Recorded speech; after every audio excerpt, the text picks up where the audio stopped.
Your right to be rich.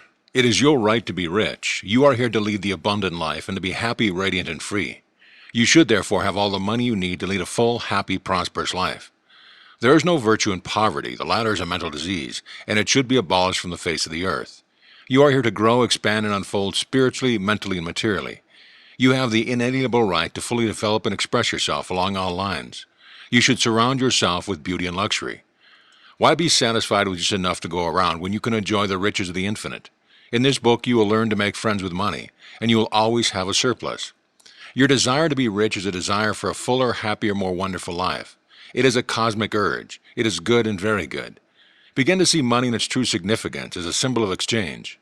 It means to you freedom from want. It means beauty, luxury, abundance, and refinement. As you read this chapter, you are probably saying, I want more money. I am worthy of a higher salary than I'm receiving. I believe most people are inadequately compensated. One of the reasons many people do not have more money is that they are silently or openly condemning it.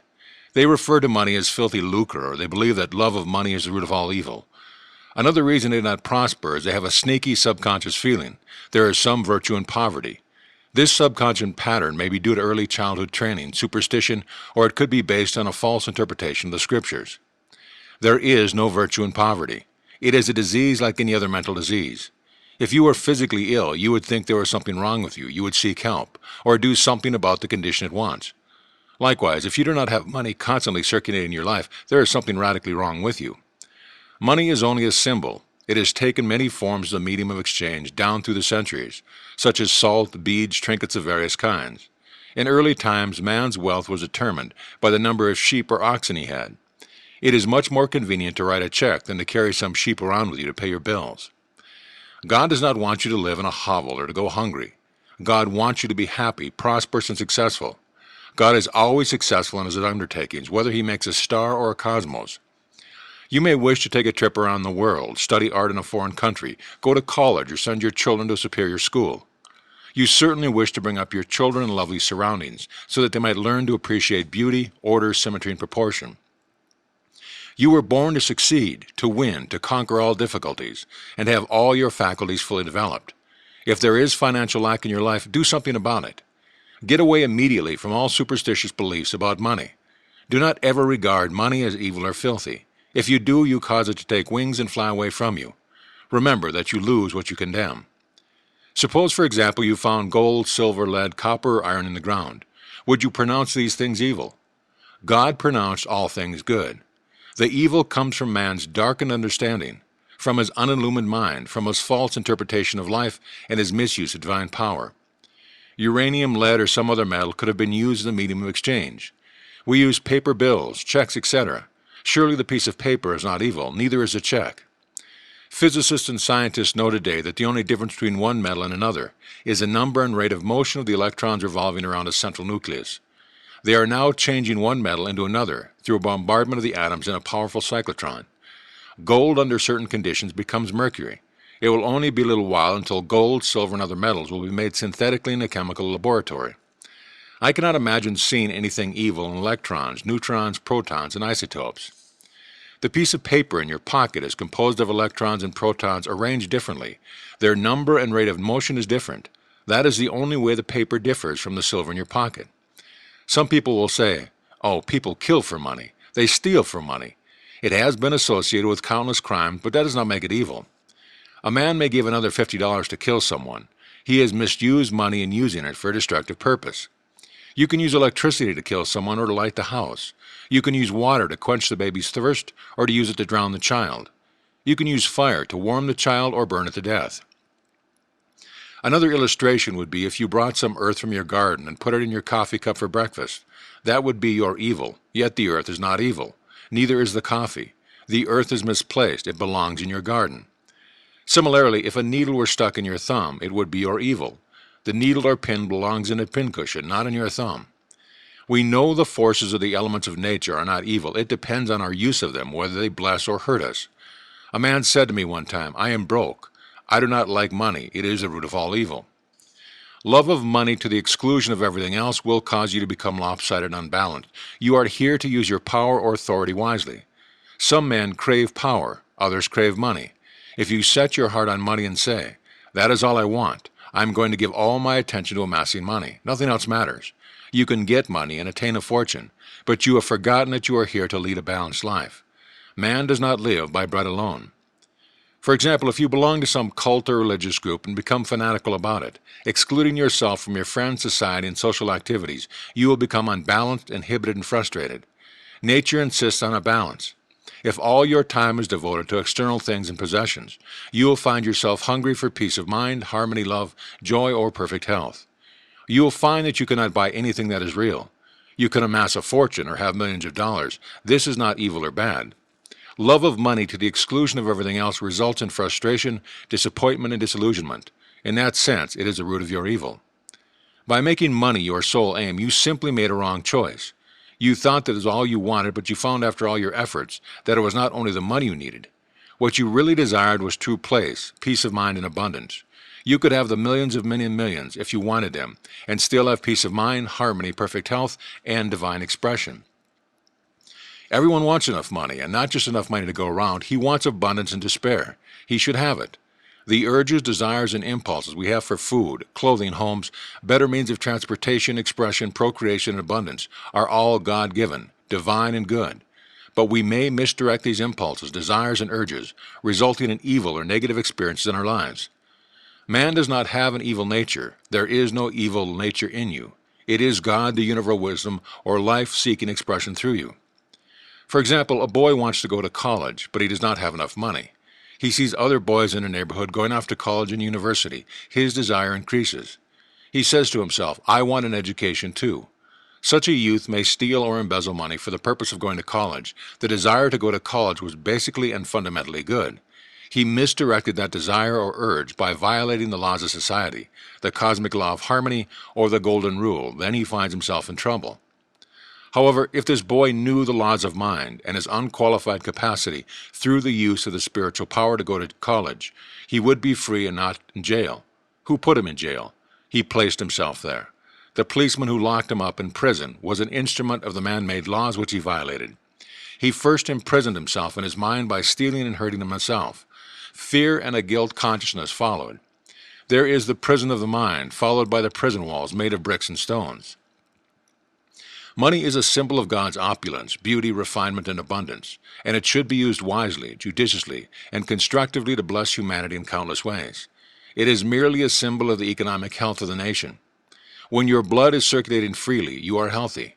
When money is circulating freely in your life, you are economically healthy. When people begin to hoard money, to put it away in tin boxes, and become charged with fear, there is economic illness. The crash of 1929 was a psychological panic. It was fear seizing the minds of people everywhere. It was a sort of negative, hypnotic spell. You are living in a subjective and objective world. You must not neglect the spiritual food, such as peace of mind, love, beauty, harmony, joy, and laughter. Knowledge of the spiritual power is the means to a royal road to riches of all kinds, whether your desire is spiritual, mental, or material.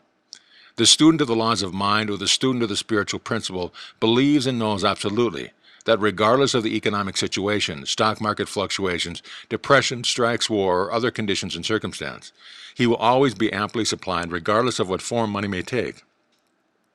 The reason for this is he abides in the consciousness of wealth.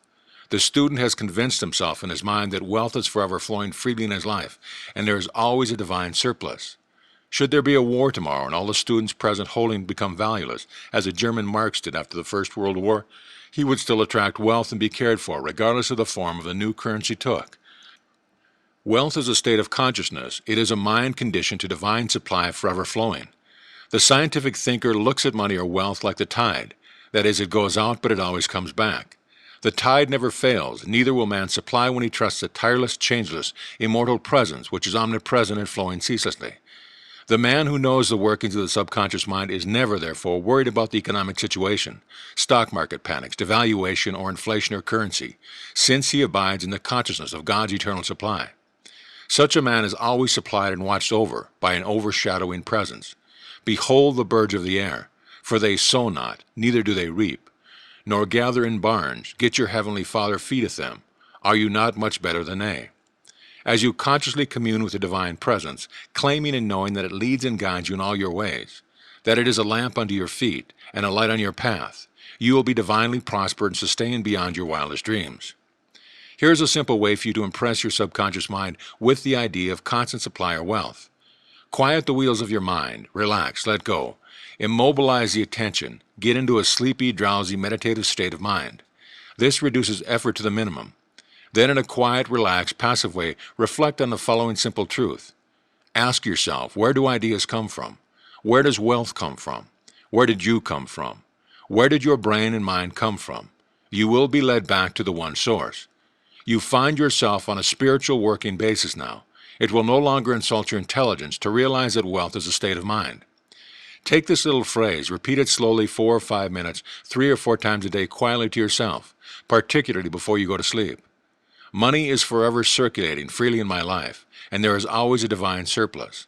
As you do this regularly and systematically, the idea of wealth will be conveyed to your deeper mind, and you will develop a wealth consciousness. Idle mechanical repetition will not succeed in building the consciousness of wealth. Begin to feel the truth of what you affirm. You know what you are doing and why you are doing it. You know your deeper self is responsive to what you consciously accept as true.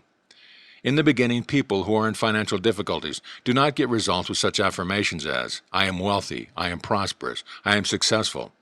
Such statements may cause their conditions to get worse. The reason is the subconscious mind will only accept the dominant of two ideas or the dominant mood or feeling. When they say, I am prosperous, their feeling of lack is greater, and something within them says, no, you're not prosperous, you're broke. The feeling of lack is dominant, so that each affirmation calls forth the mood of lack, and more lack becomes theirs.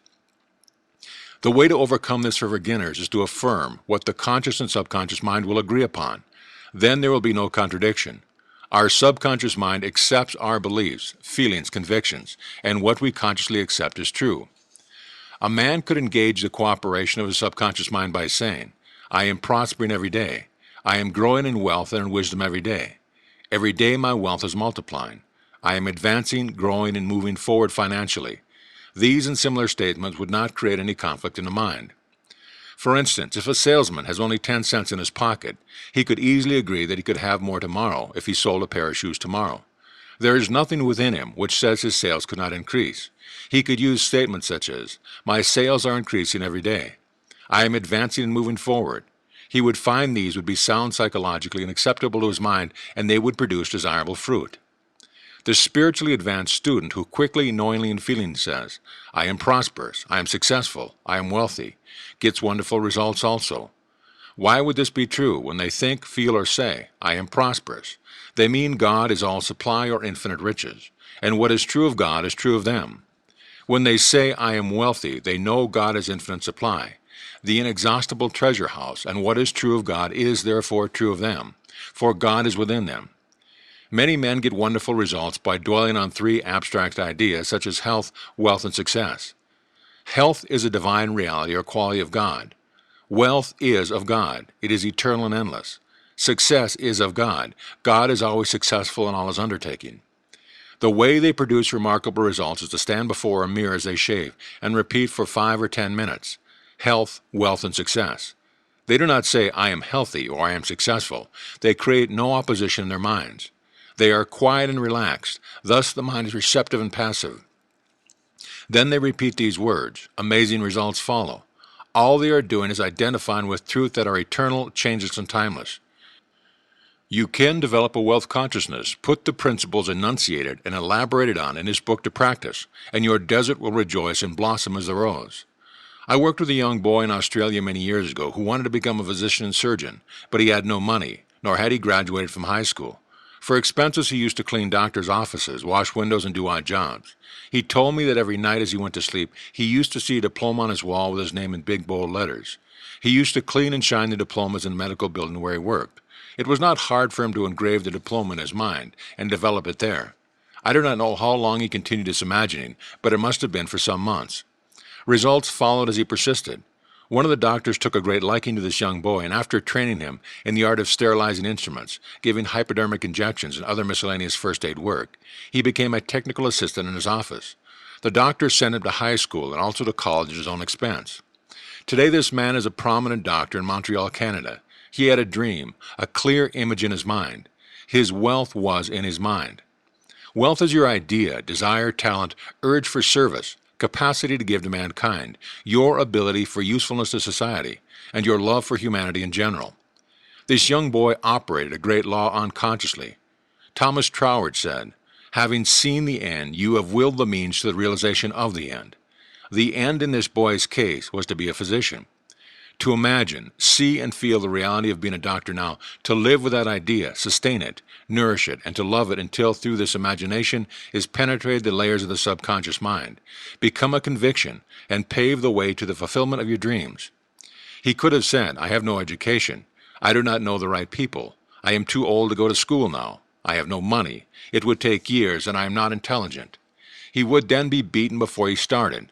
His wealth was in the use of his spiritual power within him, which responded to his thought.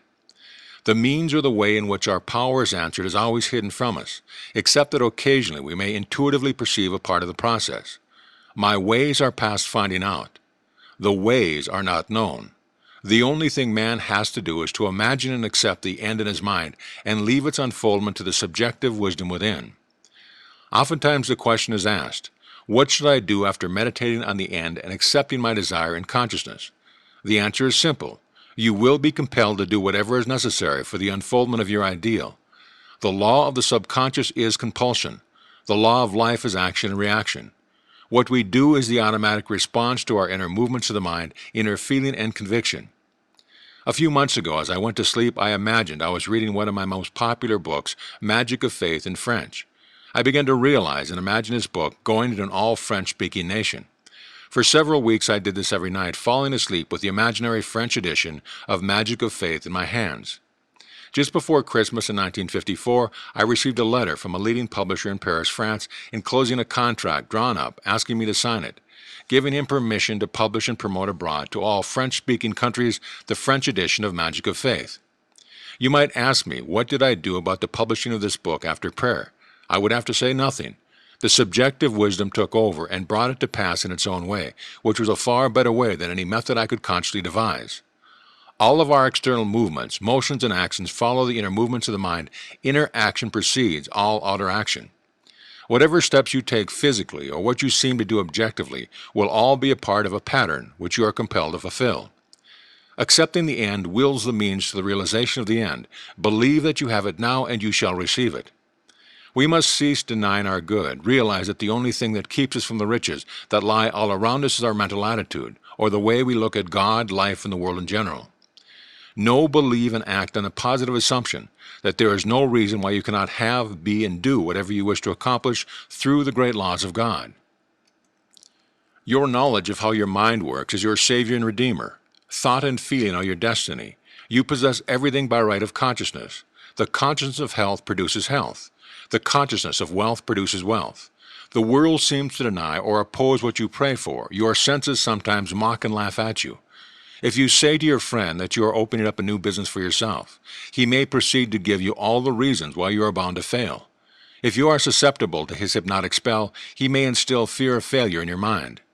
As you become aware of the spiritual power which is one and indivisible, and which responds to your thought, you will reject the darkness and ignorance of the world and know that you possess all the equipment, power, and knowledge to succeed. To walk on the royal road to riches, you must not place obstacles and impediments on the pathway of others. Neither must you be jealous or envious of them. Actually, when you entertain these negative states of mind, you are hurting and injuring yourself because you are thinking and feeling it. The suggestion, as Quimby said, you give to another, you are giving to yourself. This is the reason that the law of the golden rule is a cosmic divine rule. I am sure you have heard men say, that fella has a racket. He is a racketeer. He is getting money dishonestly. He's a faker. I knew him when he had nothing. He is crooked, a thief, and a swindler. If you analyze a man who talks like that, he is usually in want or suffering from some financial or physical illness. Perhaps his former college friends went up the ladder of success and excelled him. Now he is bitter and envious of their progress. In many instances, this is the cause of his downfall. Thinking negatively on these classmates and condemning their wealth causes the wealth and prosperity he is praying for to vanish and flee away. He is condemning the thing he is praying for. He is praying two ways. On the one hand, he is saying, God is prospering me. And in the next breath, silently or audibly, he is saying, I resent that fellow's wealth. Always make it a special point to bless the other person and rejoice in his prosperity and success. When you do, you bless and prosper yourself. If you go into the bank and see your competitor across the street deposit 20 times more than you do, or you see him deposit $10,000, rejoice and be exceedingly glad to see God's abundance being manifest through one of his sons. You are then blessing and exalting what you are praying for. What you bless, you multiply. What you condemn, you lose. If you are working in a large organization and you are silently thinking of and resenting the fact that you are underpaid, and that you are not appreciated and that you deserve more money and greater recognition, you are subconsciously severing your ties with that organization. You are setting a law in motion. Then the superintendent or manager says to you, "We have to let you go." You dismissed yourself. The manager was simply the instrument through which your own mental negative attitude was confirmed. In other words, he was a messenger telling you what you conceived as true about yourself. It was an example of law of action and reaction. The action was the internal movement of your mind. The reaction was the response of the outer world to conform to your inner thinking. Perhaps as you read this, you are thinking of someone who has prospered financially by taking advantage of others, by defrauding them, by selling them unsound investments in property, etc. The answer to this is obvious, because if we rob, cheat, or defraud another, we do the same to ourselves. In reality, in this case, we are actually hurting or robbing from ourselves. We are in a mood of lack in the first place, which is bound to attract loss to us. The loss may come in many ways. It may come in the loss of health, prestige, peace of mind, social status, sickness in the home or in business. It may not necessarily come in loss of money. We must not be short-sighted and think that the loss has to come in just dollars and cents. Isn't it a wonderful feeling to place your head on a pillow at night and feel you are at peace with the whole world, and that your heart is full of goodwill toward all? There are some people who have accumulated money the wrong way by trampling on others, trickery, deceit, and chicanery. What is the price? Sometimes it is mental and physical disease, guilt complexes, insomnia, or hidden fears. As one man said to me, "Yes, I rode roughshod over others. I got what I wanted, but I got cancer doing it." He realized he had attained his wealth in the wrong way.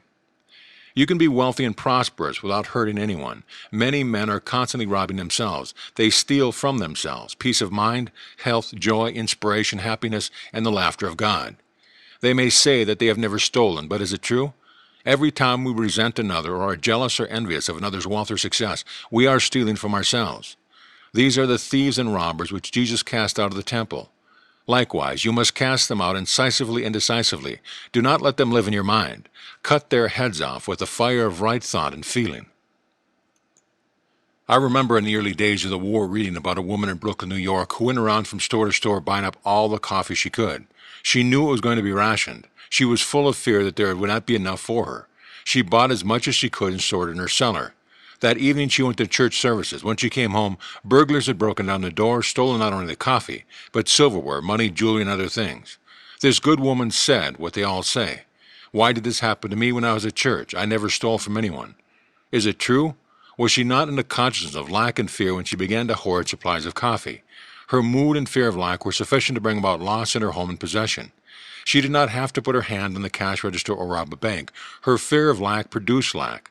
This is the reason that many people, who are what society calls good citizens, suffer loss. They are good in the worldly sense, that is, they pay their taxes, they obey the laws, vote regularly, and are generous to charities. But they are resentful of others' possessions, their wealth or social position. If they would like to take money when no one was looking, such an attitude is definitely and positively a state of lack, and may cause the person who indulges in such a mental state to attract charlatans or knaves, who may swindle or cheat them in some business transaction. Before the outer thief robs us, we have first robbed ourselves. There must be an inner thief before the outer one appears. A man can have a guilt complex and accuse himself constantly. I knew such a man. He was very honest as a teller in the bank. He never stole any money, but he had an illicit romance. He was supporting another woman and denying his family. He lived in fear that he would be discovered. A deep sense of guilt resulted. Fear follows guilt. Fear causes the contraction of the muscles and mucous membranes. Acute sinusitis developed. Medication gave him only temporary relief. I explained to this client the cause of his trouble and told him the cure was to give up his outside affair. He said he couldn't. She was his soulmate, and that he had tried. He was always condemning and accusing himself. One day he was accused by one of the officials of the bank of having embezzled some money. It looked serious for him, as the evidence was circumstantial. He became panic-stricken and realized the only reason he was wrongfully accused was that he had been accusing and condemning himself. He saw how mind operates. Inasmuch as he was always accusing himself on the inner plane, he would be accused on the outer. He immediately broke off the relationship with the other woman due to shock of being accused of embezzling and began to pray for divine harmony and understanding between himself and the bank official. He began to claim, "There is nothing hidden that is not revealed." The peace of God reigned supreme in the minds and hearts of all concerned. Truth prevailed. The whole matter was dissolved in the light of truth. Another young man was discovered as the culprit. The bank teller knew that only through prayer was he saved from a jail sentence. The great law is, as you would that men should think about you, think you about them in the same manner. As you would that men should feel about you, feel you also about them in like manner. Say from your heart, "I wish for every man who walks the earth what I wish for myself." The sincere wish of my heart is, therefore, peace, joy, love, and abundance, and God's blessing to all men everywhere. Rejoice and be glad in the progression, advancement, and prosperity of all men. Whatever you claim is true for yourself, claim it for all men everywhere. If you pray for happiness and peace of mind, let your claim be peace and happiness for all. Do not ever try to deprive another of any joy. If you do, you deprive yourself. When the ship comes in for your friend, it comes in for you also. If someone is promoted in your organization, be glad and happy. Congratulate him. Rejoice in his advancement and recognition. If you are angry or resentful, you are demoting yourself. Do not try to withhold from another his God-given birthright to happiness, success, achievement, abundance, and all good things. Jesus said, "Store up for yourself treasures in heaven, where the moth and rust doth not consume, and where thieves cannot break through and steal." Hatred and resentment rot and corrode the heart, causing us to become full of scars, impurities, toxins, and poisons. The treasures of heavens are the truth of God which we possess in our soul. Fill your minds with peace, harmony, faith, joy, honesty, integrity, loving kindness, and gentleness. Then you will be sowing for yourself treasures in the heavens of your own mind. If you are seeking wisdom regarding investments, or if you are worried about your stocks or bonds, quietly claim, "Infinite intelligence governs and watches all over my financial transactions, and whatever I do, I shall prosper." Do this frequently, and you will find that your investments will be wise. Moreover, you will be protected from loss, as you will be promoted to sell these securities or holdings before any loss accrues to you. Let the following prayer be used daily by you regarding your home, business, and possession. The overshadowing presence, which guides the planets on their courses and causes the sun to shine, watches over all my possessions, home, business, and all things that are mine. God is my fortress and vault. All my possessions are secure in God. It is wonderful. By reminding yourself daily of this great truth and by observing the laws of love, you will always be guided, watched over, and prospered in all your ways. You will never suffer from loss, for you have chosen the Most High as your counselor and guide. The envelope of God's love surrounds, enfolds, and encompasses you at all time. You rest in the everlasting arms of God. All of us should seek an inner guidance for our problems. If you have a financial problem, repeat this before you retire at night. Now I shall sleep in peace. I have turned this matter over to God, wisdom within. It knows only the answer. As the sun rises in the morning, so will my answer be resurrected. I know the sunrise never fails. Then go off to sleep. Do not fret, fuss, and fume over a problem. Night brings counsel. Sleep on it. Your intellect cannot solve all your problems. Pray for the light that is to come. Remember that the dawn always comes. Then the shadows flee away. Let your sleep every night be a contented bliss. You are not a victim of circumstances, except you believe you are. You can rise and overcome any circumstances or condition. You will have different experiences as you stand on the rock of spiritual truth, steadfast and faithful to your deeper purpose and desire. In large stores, the management employs store detectives to prevent people from stealing. They catch a number every day trying to get something for nothing. All such people are living in a consciousness of lack and limitation, and they are stealing from themselves, attracting at the same time all manner of loss. These people lack faith in God and the understanding of how their minds work. If they would pray for true place, divine expression and supply, they would find work. Then by honesty, integrity, and perseverance, they would become a credit to themselves and society at large. Jesus said, "For ye have the poor always with you, but me ye have not always." The poor states of consciousness are always with us in this sense, that no matter how much wealth you have now, there is something you want with all your heart. It may be a problem of health. Perhaps a son or daughter needs guidance or harmony, is lacking in the home. At that moment you are poor. We could not know what abundance was except we were conscious of lack. I have chosen 12, and one of you is a devil. Whether it be the King of England or a boy in the slums, we are all born into limitation and into the race belief. It is through these limitations we grow. We could never discover the inner power except through problems and difficulties.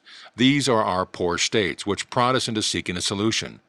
We could not know what joy was except we could shed a tear of sorrow. We must be aware of poverty to seek liberation and freedom and ascend into God's opulence.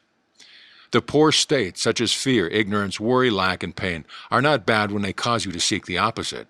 When you get into trouble and get kicked from pillar to post, when you ask negative, heart-rendering questions such as, "Why are all these things happening to me? Why does there seem to be a jinx following me?" Light will come to your mind. Through your suffering, pain, or misery, you will discover the truth which sets you free. Sweet are the uses of adversity, like a toad ugly and venomous, yet wears a precious jewel on its head. Through dissatisfaction we are led to satisfaction. All those studying the laws of life have been dissatisfied with something. They have had some problem or difficulty which they could not solve, or they were not satisfied with the man-made answers to life's riddles. They have found their answer in the God present within themselves, and a pearl of great price, the precious jewel. The Bible says, "I sought the Lord, and I found him, and he delivered me from all my fears." When you realize your ambition or desire, you will be satisfied for only a brief period of time. Then the urge to expand will come again. This is life seeking to express itself at higher levels through you. When one desire is satisfied, another comes to infinity. You are here to grow. Life is progression. It is not static. You are here to go from glory to glory. There is no end, for there is no end to God's glory. We are all poor in the sense we are forever seeking more light, wisdom, happiness, and greater joy out of life. God is infinite, and never in eternity could you exhaust the glory, beauty, and wisdom which is within. This is how wonderful you are. In the absolute state, all things are finished, but in the relative world we must awaken to the glory which was ours before the world was. No matter how wise you are seeking more wisdom, so you are still poor. No matter how intelligent you are in the field of mathematics, physics, or astronomy, you are only scratching the surface. You are still poor. The journey is ever onward, upward, and Godward. It is really an awakening process, whereby you realize creation is finished. When you know God does not have to learn, grow, expand, or unfold, you begin to gradually awaken from the dream of limitation and become alive in God. As the scales of fear, ignorance, race belief, and mass hypnosis fall from your eyes, you begin to see as God sees. The blind spots are removed. Then you begin to see the world as God made it, for we begin to see it through God's eyes. Now you say, "Behold, the kingdom of heaven is at hand." Feed the poor within you. Clothe the naked ideas and give them form by believing in the reality of the idea, trusting the great fabricator within to clothe it in form and objectify it. Now your word or idea shall become flesh or take form. When you are hungry or in poor states, you seek food. When you are worried, you seek peace. When you are sick, you seek health. When you are weak, you seek strength. Your desire for prosperity is the voice of God in you, telling you that abundance is yours. Therefore, your poor state, you find the urge to grow, to expand, to unfold, to achieve, and to accomplish your desires. A pain in your shoulder is a blessing in disguise. It tells you to do something about it at once. If there were no pain and no indication of trouble, your arm might fall off on the street. Your pain is God's alarm system telling you to seek His peace and His healing power and move from darkness to light. When cold, you build a fire. When you are hungry, you eat. When you are in lack, enter into the mood of opulence and plenty. Imagine the end, rejoice in it. Having imagined the end and felt it as true, you have willed the means to the realization of the end. When you are fearful and worried, feed your mind with the great truth of God that has stood the test of time and will last forever.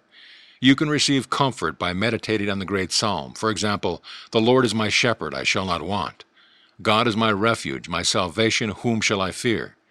God is an ever-present help in time of trouble. My God, in Him will I trust. He shall cover me with His feathers, and under His wings shall I rest." One with God is a majority. If God be for me, who can be against me? I do all things through Christ, which strengthen me. Let the healing vibrations of these truths flood your mind and heart. Then you will crowd out your mind all your fears, doubts, and worries through this meditative process. Imbibe another great spiritual truth. A merry heart maketh a cheerful countenance. A merry heart hath a continual feast. A merry heart doth good like a medicine. A broken spirit drieth the bones. Therefore I put thee in remembrance, that thou stir up the gift of God within thee. Begin now to stir up the gift of God by completely rejecting the evidence of senses, the tyranny and disposition of the race mind, and give complete recognition to the spiritual power within you as the only cause, the only power, and the only presence. Know that it is a responsive and beneficent power. Draw nigh unto it, and it will draw nigh unto you. Turn to it devotedly with assurance, trust, and love. It will respond to you as love, peace, guidance, and prosperity. It will be your comforter, guide, counselor, and your heavenly Father. You will then say, God is love, I have found him, and he truly has delivered me from all my fears. Furthermore, you will find yourself in green pastures, where abundance and all of God's riches flow freely through you. Say to yourself freely and joyously during the day, I walk in the consciousness of the presence of God all day long. His fullness flows through me at all times, filling up all the empty vessels in my life. When you are filled full of the feeling of being what you long to be, your prayer is answered. Are all the vessels full in your life? Look under health, wealth, love, and expression. Are you fully satisfied on all levels? Is there something lacking in one of these four? All that you seek, no matter what it is, comes under one of these classifications. If you say, all I want is truth or wisdom, you are expressing the desire of all men everywhere. That is what everyone wants, even though he or she may word it differently. Truth or wisdom is the overall desire of every man. This comes under the classification of expression. You wish to express more and more of God here and now. Through your lack, limitation, and problems, you grow in God's light and you discover yourself. There is no other way whereby you could discover yourself. If you could not use your power two ways, you would never discover yourself. Neither would you ever deduce a law governing you. If you were compelled to be good or compelled to love, that would not be love. You would then be an automaton. You have freedom to love because you can give it or retain it. If compelled to love, there is no love. Aren't you flattered when some woman tells you that she loves you and wants you? She has chosen you from all the men in the world. She does not have to love you. If she were forced to love you, you would not be flattered or happy about it. You have freedom to be a murderer or a holy man. That is the reason that we praise such men as Lincoln and others. They decided to choose the good. We praise them for their choice. If we believe that circumstances, conditions, events, age, race, religious training, or early environment can preclude the possibility of our attaining a happy, prosperous life, we are thieves and robbers. All that is necessary to express happiness and prosperity is to feel happy and prosperous. The feeling of wealth produces wealth. States of consciousness manifest themselves. This is why it is said, all that ever came before me, feeling, are thieves and robbers. Feeling is the law, and the law is feeling. Your desire for prosperity is really the promise of God saying that his riches are yours. Accept this promise without any mental reservation. Quimby likened prayer to a lawyer pleading the case before the judge. This teacher of the laws of mind said he could prove the defendant was not guilty as charged, but that the person was a victim of lies and false belief. You are the judge. You render your own verdict. Then you are set free. The negative thoughts of lack, poverty, and failure are all false. They are all lies. There is nothing to back them up. You know there is only one spiritual power, one primal cause in you, therefore. Cease giving power to conditions, circumstances, and opinions of men. Give all power to the spiritual power within you, knowing that it will respond to your thought of abundance and prosperity. Recognizing the supremacy of the spirit within and the power of your own thought or mental image is the way to opulence, freedom, and constant supply. Accept the abundant life in your own mind. Your mental acceptance and expectancy of wealth has its own mathematics and mechanics of expression. As you enter into the mood of opulence, all things necessary for the abundant life will come to pass. You are now the judge, arriving at a decision in the courthouse of your mind. You have, like Quimby, produced indisputable evidence showing how the laws of your mind work, and you are now free from fear. You have executed and chopped the heads off of all the fears and superstitious thoughts in your mind. Fear is a signal for action. It is not really bad. It tells you to move to the opposite, which is faith in God and all positive values. Let this be your daily prayer. Write it in your heart. God is the source of my supply. That supply is my supply now. His riches flow to me freely, copiously, and abundantly. I am forever conscious of my true worth. I give of my talents freely.